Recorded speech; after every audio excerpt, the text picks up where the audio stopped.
बारामतीमध्ये अजित पवार आणि शरद पवार हे एकत्रित त्यांनी आज भोजन घेतलेलं आहे। कृषी विकास प्रतिष्ठानच्या कार्यक्रमानंतर आयोजकांतर्फे हे जेवण आयोजित करण्यात आलेलं होतं। प्रतिष्ठानच्या इन्क्युबेशन सेंटरमध्ये काका आणि पुतण्यांनी एकत्र जेवण केलेलं आहे। सकाळी कार्यक्रमासाठी एका मंचावरती हे दोन्ही नेते आलेले होते आणि दुपारी त्यांनी जेवण सुद्धा एकत्र केलेलं आहे। मिकी घाई आपल्याला या संदर्भातले अपडेट देतील। मिकी। अमोल, अगदी सगळ्यांचं लक्ष ज्या पवार कुटुंबियाकडे लागलेलं असतं, अर्थातच शरद पवार आणि अजित पवार आज सकाळपासून बारामतीमध्ये वेगवेगळे कार्यक्रम या ठिकाणी आयोजित होते। अर्थात केव्हीकेचं कार्यक्रम होतं, कृषी प्रदर्शनाचं उद्घाटन होतं। अर्थात शरद पवार आणि अजित पवार या कार्यक्रमाला एकत्र दिसले। जर आपण बघितलं तर डायसवर जरी त्यांच्या खुर्चींमध्ये अंतर असलं तरी दुपारचं जेवण काका पुतण्यांनी एकत्र केलेलं आहे। अर्थातच राजेंद्र पवार जे रोहित पवारांचे वडील आहेत, या कार्यक्रमाचं सगळं आयोजन त्यांच्याकडे होतं आणि या कार्यक्रमानंतर जवळच जे इन्क्युबेशन हॉल आहे, सेंटर आहे, त्या ठिकाणी सगळ्या मान्यवरांचं जेवणाची व्यवस्था करण्यात आलेली होतं। जे सगळे गेस्ट आहेत त्यांना त्या ठिकाणी आमंत्रण करण्यात आलेलं होतं आणि शरद पवार हे कार्यक्रम संपल्यानंतर थेट त्या इन्क्युबेशन सेंटरमध्ये पोहोचले। अजित पवार देखील त्यांचा ताफा घेऊन त्या ठिकाणी पोहोचले आणि काका पुतण्याने अर्थात शरद पवार आणि अजित पवार यांनी बारामतीमध्ये आज एकत्र दुपारचं जेवण या ठिकाणी केलेलं आहे। जर आपण सकाळपासून कार्यक्रम देखील बघितले तर शरद पवार अजित पवार सकाळच्या कार्यक्रमाला एकत्र होते। जरी ते एकमेकांशी बोलले नाही, मात्र भाषणामध्ये जरी आपण बघितलं तर अजित पवारांनी शरद पवारांचं उल्लेख देखील केलं, मात्र शरद पवारांनी अजित पवारांचा कुठलाही उल्लेख केला नाही। मात्र त्यानंतर हे कार्यक्रम संपला आणि एकत्र ते दुपारच्या जेवणासाठी त्या ठिकाणी भेटलेले आहेत। अर्थातच कार्यकर्त्यांमध्ये एक वेगळी चर्चा या ठिकाणी सुरू झाली आहे। आता मी राष्ट्रवादीच्या अर्थातच पवार गटाच्या कार्यालयाच्या बाहेर आहे। सुप्रिया सुळे या ठिकाणी पोहोचलेले आहेत आत्ताच। त्यांच्याकडून आपण थोडंसं या संदर्भात विचारण्याचा प्रयत्न करू, कारण काकांनी ज्या पद्धतीने आमंत्रण दिलेलं होतं, सुप्रिया सुळे मात्र तिथं पोहोचले नाहीत, कारण की बरेच कार्यकर्ते त्यांना भेटण्यासाठी या कार्यालयामध्ये आलेले होते। आता देखील या कार्यालयामध्ये प्रचंड गर्दी आहे, मात्र त्यांच्याशी आपण बोलण्याचा प्रयत्न करू। शरद पवार आणि अजित पवारांनी एकत्र त्या ठिकाणी जेवण देखील केलेलं आहे, बातचीत केलेली आहे, अशी देखील माहिती या ठिकाणी मिळते। सुप्रियाताई या ठिकाणी स्वतः आहेत। ताई, जी बातमी समोर येते, अर्थातच आज दिवसभर शरद पवार आणि अजितदादा एकत्र कार्यक्रम करत होते आणि त्यानंतर दुपारचं जेवण अर्थातच राजेंद्र पवारांनी सगळ्या मान्यवरांना एकत्र बोलवलेलं होतं। साहेबांनी आणि दादांनी एकत्र जेवण केलं, म्हणजे अर्थातच जी नाराजगी दिसत होती ती कुठेतरी कमी होताना दिसते।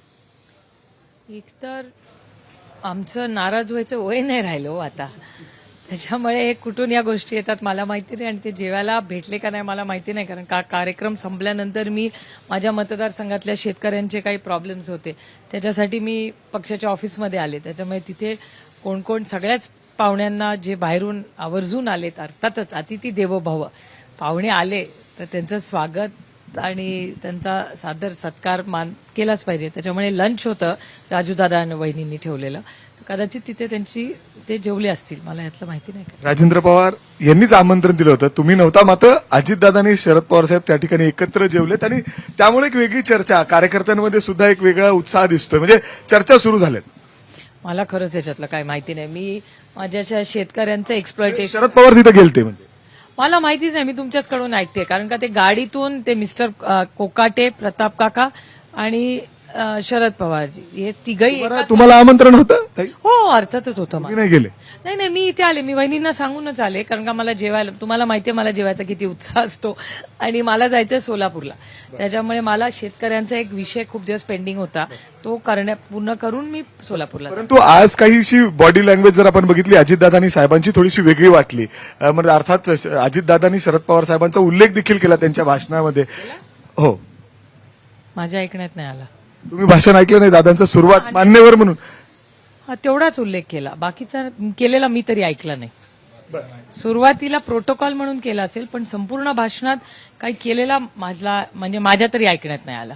म्हणजे अजून सुद्धा दादा साहेब नाराज आहेत असं वाटतं, मात्र तुम्ही वहिनींची खूप गप्पा मारल्या। साहेब कधीच नाराज नसतात, ही साहेबांची सगळ्यात मोठी ताकद आहे। साहेब कधी चिडत नाहीत आणि कधी नाराज नाहीये, कधीच नाही। अजितदादा साहेबांवर नाराज आहे ते नाही मला माहिती, त्याचं उत्तर मी कसं देणार, माझ्याबद्दल मी सांगू शकते। आम्ही बघतोय स्टेजवर आल्यानंतर सुद्धा ते नमस्ते सुद्धा करत नाहीत, बरेचदा बोलत नाहीत एकमेकांशी।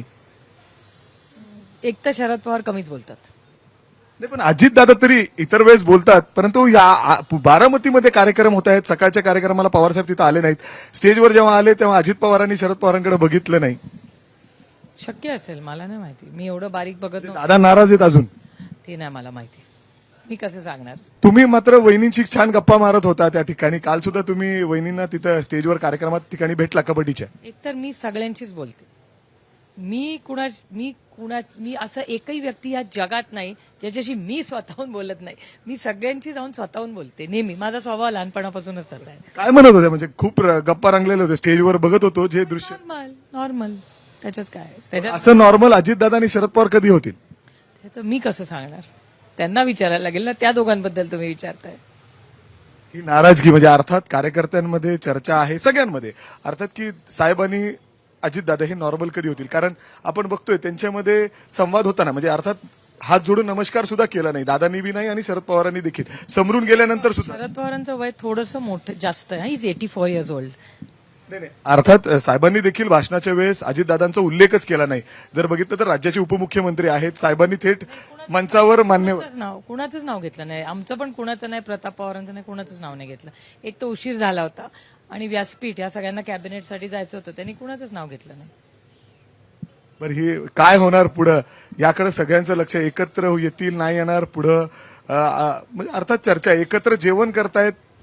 मी पहिल्या दिवसापासून सांगते 99% फॅमिली आमची एकच आहे.